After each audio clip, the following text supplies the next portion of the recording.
ABM Fazle Karim Chowdhury উনাকে ট্রাইব্যুনালে হাজির করা হয়েছিল।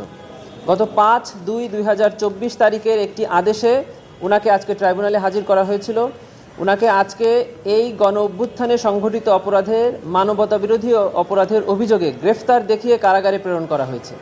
এই মামলায় আগামী 8/4 অর্থাৎ 8ই এপ্রিল 2024 তারিখ তদন্ত প্রতিবেদন দাখিলের জন্য দিন ধার্য করা হয়েছে। উনার বিরুদ্ধে চট্টগ্রাম শহরে জুলাই মাসের 1 তারিখ থেকে শুরু করে 5 আগস্ট পর্যন্ত বিভিন্ন তারিখে হত্যা, আহত এবং মানবতাবিরোধী অপরাধের বিভিন্ন অভিযোগ আনয়ন করা হয়েছে, যেটি প্রাথমিক তদন্ত সংস্থার কাছে প্রাথমিকভাবে সত্যতা প্রতীয়মান হয়েছে।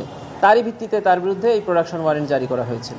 গত 5 ফেব্রুয়ারি প্রসিকিউশনের আবেদনের প্রেক্ষিতে চট্টগ্রামের সাবেক এমপিকে ট্রাইব্যুনালে হাজির করতে নির্দেশ দেয় আন্তর্জাতিক অপরাধ ট্রাইব্যুনাল। জুলাই আন্দোলনে মানবতা বিরোধী মামলায় কারাগারে পাঠানোর নির্দেশ দিয়েছেন আন্তর্জাতিক অপরাধ ট্রাইব্যুনাল। সকালে তাকে ট্রাইব্যুনালে হাজির করা হয়। এর আগে ব্রাহ্মণবাড়িয়ার আখাউড়া সীমান্ত দিয়ে অবৈধভাবে ভারতে পালিয়ে যাওয়ার চেষ্টাকালে গত 12 সেপ্টেম্বর গ্রেফতার হন ABM ফজলে করিম চৌধুরী।